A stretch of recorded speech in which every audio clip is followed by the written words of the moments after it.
When you told me you were quitting your job, I immediately thought, does this mean you'll be depending on me financially? But that's not the case at all. Becoming independent is more like a career shift, not a sign that there's no income. You're really going independent? That's not going to work. If that's the case, then why don't you go independent from me too? What am I talking about? Divorce. Yes, I'm talking about divorce. I can't support someone who's unemployed. Let me introduce myself. I'm Amy, 42 years old, a mother, and I work while raising my child. I had taken a break from work when my daughter was born, but once she started elementary school, I was fortunate enough to be rehired by my previous employer. Now, I primarily work from home. My daughter is now in 7th grade, and as she's grown more independent, I've started thinking about trying something new in my career. My husband, who is also 42, had a promising start as a salesman when we got married. He was confident in his abilities, and 5 years ago, he decided to switch jobs, believing he could earn a higher salary. However, things didn't go as planned. His new job came with a lower salary, fewer benefits, and required him to work overtime almost every day. Meanwhile, my family lives in the countryside and runs a farm. My daughter has always been fascinated by their work and enjoys helping out in the fields whenever we visit. My parents are overjoyed to have her around and gladly include her in their daily tasks. However, my husband despises the countryside. He never wants to visit my parents' house, no matter the occasion. Recently, I told him that I was planning to visit my parents for a week. How about you? I asked, knowing what his answer would be. I've got work to do, so no thanks, he replied. I have a project that's wrapping up soon.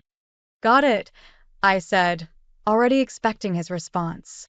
Even though I knew he wouldn't come, I still asked out of courtesy.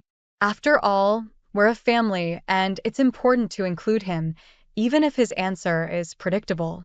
Every day while I'm at my parents' house, he calls me not out of concern or affection, but to ask trivial questions.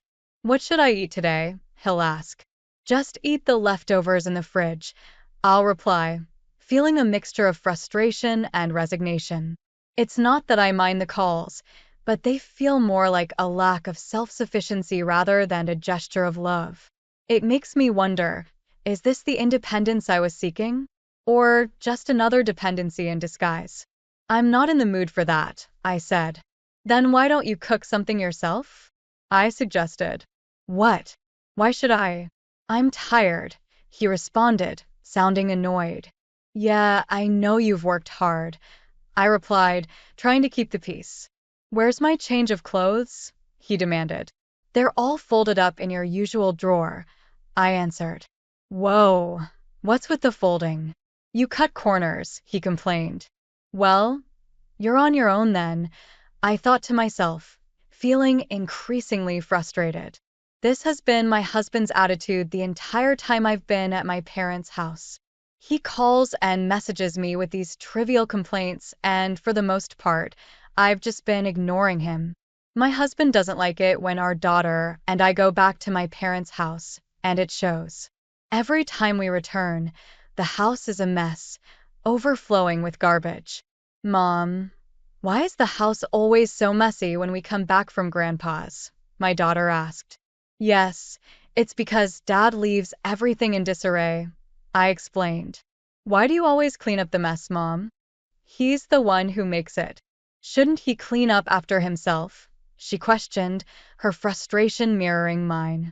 Certainly, he should, I agreed. Even my daughter has grown tired of her father's behavior. Though we enjoy our time at Grandpa's house, the thought of coming back to a dirty home always dampens our spirits. Mom, can we stay at Grandpa's house longer? Grandpa and Grandma work so hard in the fields. I wish I could help them more, she said with a kindness that was in stark contrast to my husband's selfishness. Thank you, sweetheart. Grandpa and Grandma would love that, I replied, touched by her generosity. Her words lingered with me, making me realize just how tired I was of my husband's childish ways. After our long visit, I returned to work and had a meeting with my company to discuss my health, annual assessments, and goals. Inspired by my daughter's comments, I decided to propose a new idea to the president. Why don't we use our program to make agriculture more IT-oriented? I suggested. The president considered my idea but pointed out, this is a business that other companies have been working on for quite some time. That's true, I acknowledged. This kind of business has been thriving overseas for decades. Japanese companies have only started building new models in agriculture over the last 9 years. But with the patents we hold, I believe we can operate this successfully. We even have potential farmers who are ready to cooperate as part of the operational model. I see, the president said thoughtfully. In the meantime, can you submit a detailed proposal? Okay, I will, I replied, feeling a surge of excitement. I immediately reached out to my parents for their cooperation, and they readily agreed. My daughter's wish to help her hardworking grandparents had sparked a great business opportunity. A month after submitting the proposal, my project was approved, and from that point on, I threw myself into the work with passion and determination. I've been increasingly worried about my parents as they grow older each year. The thought that this project could potentially help them made me genuinely excited. However, my husband seemed determined to dampen my enthusiasm at every turn. You've been acting a bit too flirty with that boss of yours. I don't like it, he accused one day. Oh, really? I responded, trying to stay calm. Are you getting carried away? He continued, his tone laced with suspicion. I don't know, I replied, growing weary of his constant negativity. But if my face demotivates you, then maybe you shouldn't look at me. His only goal was to make me feel bad, and unfortunately, it was working. I felt the sting of his words, just as he intended. But I refused to show it. I kept my tone even and treated him as if nothing was wrong. This wasn't new. He'd always been like this. Whenever I started to feel excited or happy about something, he seemed eager to bring me down. I've grown used to this over time, so I usually don't let it bother me. But it never seems to sit well with him when I don't react the way he expects. I can't just not look at you. We live together, he snapped. That's not entirely true, I replied. You can stay in your room. I'm perfectly capable of doing my job and taking care of our daughter without needing your involvement.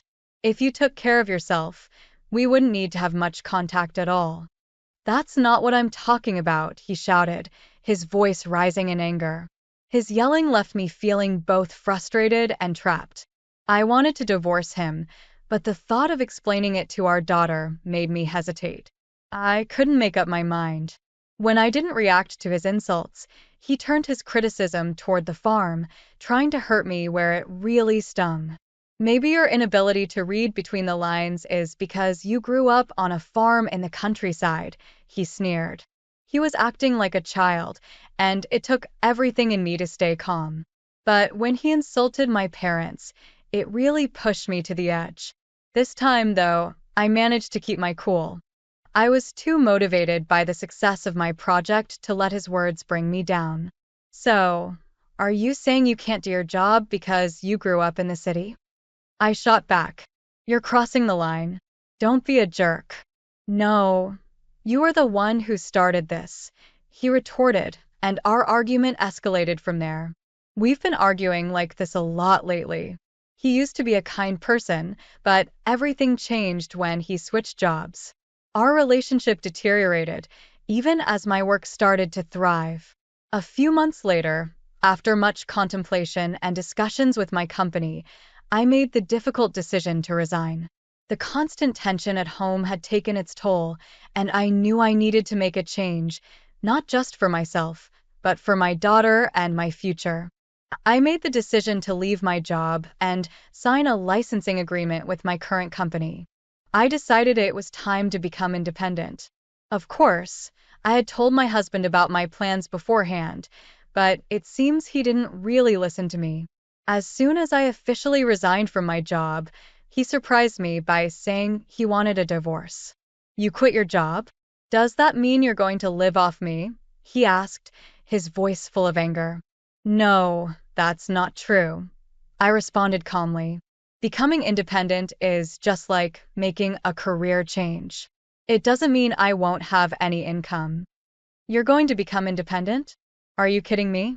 That's never going to work, he scoffed. If that's what you want, then go independent from me too. Huh? Divorce? Are you talking about divorce? I asked, shocked by his sudden words. Yes, divorce. I'm not going to support someone who's unemployed, he said coldly. I was at a loss for words. The word divorce hit me hard, especially since my thoughts immediately turned to our daughter. Just then, my daughter, who should have been asleep, opened the living room door. Mom, get a divorce, she said, standing there with a serious look on her face. My husband looked momentarily shocked by her sudden appearance, but he quickly regained his composure. It's your fault for saying you're quitting your job, he insisted, trying to shift the blame onto me. But my daughter wasn't looking at him, her eyes were fixed on me. It was as if she had made up her mind long before this moment. My husband's words had no effect on her. Are you sure? I asked her gently. Yes, I want you to divorce him, she said firmly. I don't like him. He always says mean things to you, Mom. Don't stay married for my sake. I want you to get a divorce right now. Let's go live with Grandpa and Grandma. Her words filled me with both sadness and relief. Thank you, I said softly. But you'll have to change schools. Are you okay with that? Yeah, I'm totally fine with it. Let's go. You don't have to talk to Dad anymore, right? Yes, I guess so, I replied, feeling a sense of finality. Well, I guess that's it. We'll talk about the details later. My husband, still fuming, tried to interject. Hey, wait a minute, he shouted. This isn't my fault, okay? Okay, I said, trying to end the conversation. We'll talk later. I hope you can live a life you won't regret in the future. He sneered. I'm not going to regret it. I'll be free once you guys are gone.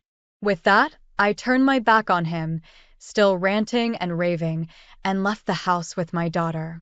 We went straight to my parents' house, where my daughter seemed to relax, despite all my worries. She adjusted quickly, and even though she had to change schools with the new semester, she seemed to be enjoying her new environment. Once my daughter was settled in, my husband and I had another discussion about the divorce. He claimed he wouldn't pay alimony because he believed it was my fault. Normally, if one partner is at fault, they could be asked to pay alimony. However, my husband didn't ask for alimony from me, which made it clear that he didn't really understand what it meant to be liable in a divorce. I'm going to make sure you pay alimony properly, I stated firmly. What? Because you think I'm liable, he scoffed. You're just unemployed. You don't know anything. How can I be liable? I didn't do anything wrong, he protested, trying to defend himself. Exactly. You didn't do anything not for our home, not for our daughter. I was the one struggling to keep everything together. But you managed to find time for Julie, didn't you? You took care of everything for her, I replied, my voice steady but full of emotion. What are you talking about? He stammered, clearly caught off guard. Without a word, I laid the evidence of his infidelity on the table between us. His eyes widened in shock. What? How did you get this? Did you go through my phone? That's illegal, he snapped. Excuse me? You're calling me rude? You're a married man, and you've been sneaking around with another woman. What on earth are you doing? I shot back, feeling a surge of anger. And no, I didn't go through your phone. I didn't have to. Then how did you get this? Did you hire a detective with your non-existent income? He sneered, still trying to find a way out. It wasn't me, I said quietly. It was our daughter. What? He asked, completely taken aback. After we separated, Our daughter told me that she had seen you walking arm in arm with a woman she didn't recognize. She used my laptop to sync with your phone and collected the data herself. She showed me everything and encouraged me to divorce you. She told me she hates you, she hates that you're her father. I explained, my voice breaking slightly with the weight of the situation. He stood there, speechless, unable to process what he was hearing. So, now I can divorce you without a second thought, I continued. I can't believe you let our daughter see those pictures of you. You're such a lousy father. He looked down, defeated. He knew there was no point in making excuses. I had all the evidence. Besides, I added, your new job wasn't because of some great opportunity. It was because of another affair. And you're paying alimony to the husband of that affair partner. You even lied to me about your salary being reduced. I've looked into everything. At this point, my husband, who had been so stubborn and arrogant, finally nodded his head. He knew there was no escaping the truth. I'm proud of our daughter, I said, feeling a sense of bittersweet pride. She's smart and capable. I'd be happy if she takes over my company one day, if that's what she wants, of course. I'm sorry, he mumbled, clearly grasping for a way out. Let's not get divorced after all. You don't want to be unemployed either, do you? But I wasn't stopping. No, I'm not changing my mind. Besides, you're the one who's in trouble here. If you don't pay alimony and child support in full, I'll go to your company and tell them everything. Hey, if you do that, I won't be able to keep my job, he exclaimed, panic creeping into his voice. Well, maybe you should start looking for another job, I suggested, my voice cold. You're going to regret this for the rest of your life, he warned, trying to intimidate me one last time. I just smiled and brushed him off. His threats had no power over me anymore. After that, my husband was reluctant to sign the divorce papers, trying to delay the inevitable. But I knew the truth was on my side, and I wasn't going to back down. I had a new life to build with my daughter, and I wasn't going to let anything or anyone stand in my way. I hired a lawyer and left everything in his hands. In less than 3 weeks, our divorce was finalized. My husband didn't want to spend any more money on legal battles. With 2 alimony cases and child support payments already draining his finances, he knew a lawyer would push him to the brink of bankruptcy. In the end, my ex-husband paid alimony and child support all at once. He couldn't cover it with his savings, so he made a point of telling me that he was now in debt, hoping I'd feel sorry for him. But I didn't. I ignored his attempts to gain my sympathy. When I filed a claim for alimony against his cheating partner as well, their relationship fell apart after a massive argument. She was furious about having to pay alimony, but in the end, she agreed to it. She even had to borrow money from her parents to settle the debt. I heard she moved back to the countryside to help with the family business, where her parents could keep a close eye on her. As for my ex-husband, he could no longer afford the rent on his apartment. He had to move into a shabby, run-down place. Meanwhile, my business was thriving, and I found myself enjoying each day more and more. Although my marriage didn't work out, I'm grateful that what I learned has been valuable for my family's farming business. My parents are thrilled that the IT system we implemented has significantly reduced their work hours and eased their workload. Through all of this, my daughter has been my saving grace.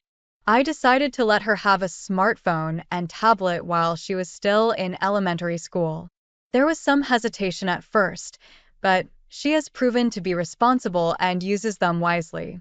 Her favorite place is still out in the fields, but lately, she's shown an interest in my work as well. She's been asking me to teach her how to build a website, and I'm excited to see where her curiosity will take her. At just 10 years old, she's already so capable, but it saddens me that she had to witness the darker side of her father's actions. I hope the adults around her will continue to nurture her and guide her. Her future is bright, and I'm looking forward to seeing all that she will accomplish. As her mother, I'm proud of her, and I know she will go on to do great things.